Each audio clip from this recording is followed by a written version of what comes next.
आज हम Adolf Hitler के निजी जीवन के एक ऐसे पहलू पर नजर डाल रहे हैं जिसे अक्सर अनदेखा कर दिया जाता है। हाँ, मतलब दुनिया के सामने तो वो बस एक नेता थे, सिर्फ जर्मनी के लिए। बिल्कुल, जैसे कोई पर्सनल लाइफ हो ही नहीं। लेकिन पर्दे के पीछे की कहानी वो बिल्कुल अलग थी। हाँ, जुनून, गहरे राज और यहाँ तक कि त्रासदियों से भरी हुई।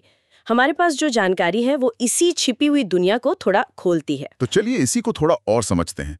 देखते हैं कि कैसे हिटलर की वो जो पब्लिक इमेज थी, उसके पीछे असल में दो महिलाओं ने उनके सीक्रेट जीवन को एक तरह से आकार दिया। और ये कहानी सिर्फ रोमांस की नहीं है। इसमें कंट्रोल है, जुनून है और वफादारी भी है, लेकिन उसका अंत बहुत दुखद है। तो शुरुआत कहाँ से होती है?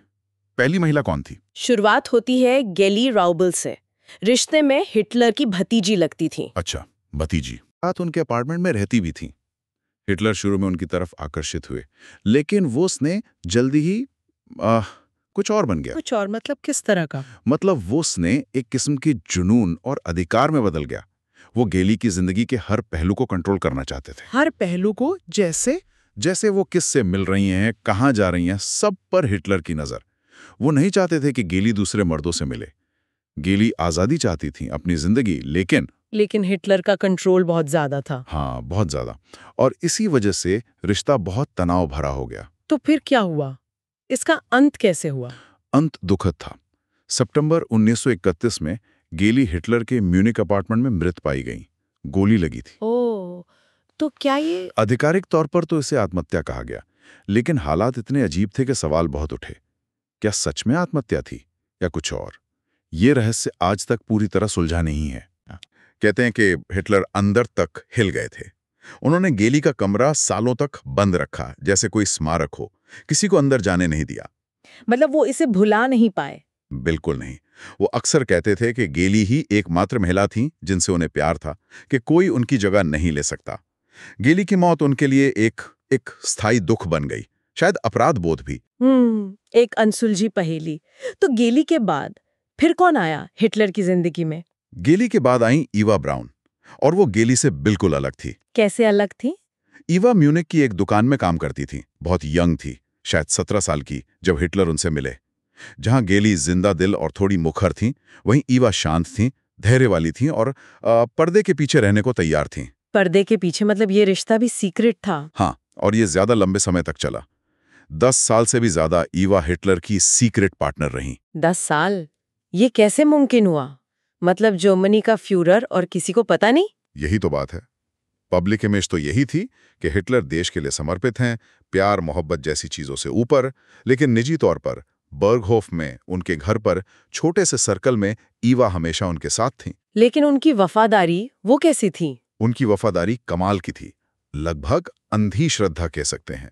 हिटलर कई बार उन्हें नजरअंदाज करते थे, पब्लिक में कोई महत्व नहीं देते थे, फिर भी वो पूरी तरह समर्पित रहीं। और ये वफादारी सबसे ज्यादा कब दिखी? वो दिखी अप्रैल 1945 में, जब बर्लिन का पतन हो रहा था। सोवियत सेना शहर में घुस चुकी थी, अंत नजदीक था।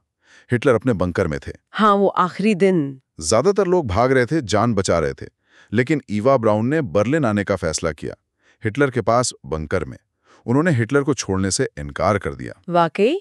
जब सब खत्म हो रहा था तब वो उनके साथ रहने आई? हाँ, और सिर्फ साथ रही नहीं, उन आखिरी दिनों में 29 अप्रैल 1945 की रात को उसी बंकर में हिटलर ने आखिरकार ईवा से शादी कर ली। शादी? बंकर में? हाँ, एक बहुत ही सादा सा समारोह था, पर अब वो गुप्त प्रेमिका नहीं, आधिकारिक तौर पर फ्राउ हिटलर थी।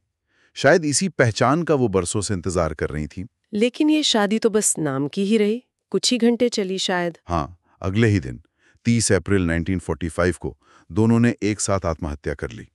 हिटलर ने पिस्तौल से और ईवा ने साइनाइड लेकर, अंत तक साथ। तो ये दो कहानियां, गेली की त्रासदी और ईवा की ये आखिरी वफादारी, इनसे हम हिटलर के निजी जीवन के बारे में क्या समझ सकते हैं? देखिए, ये कोई गर्मजोशी या खुशी वाली तस्वीर तो नहीं है।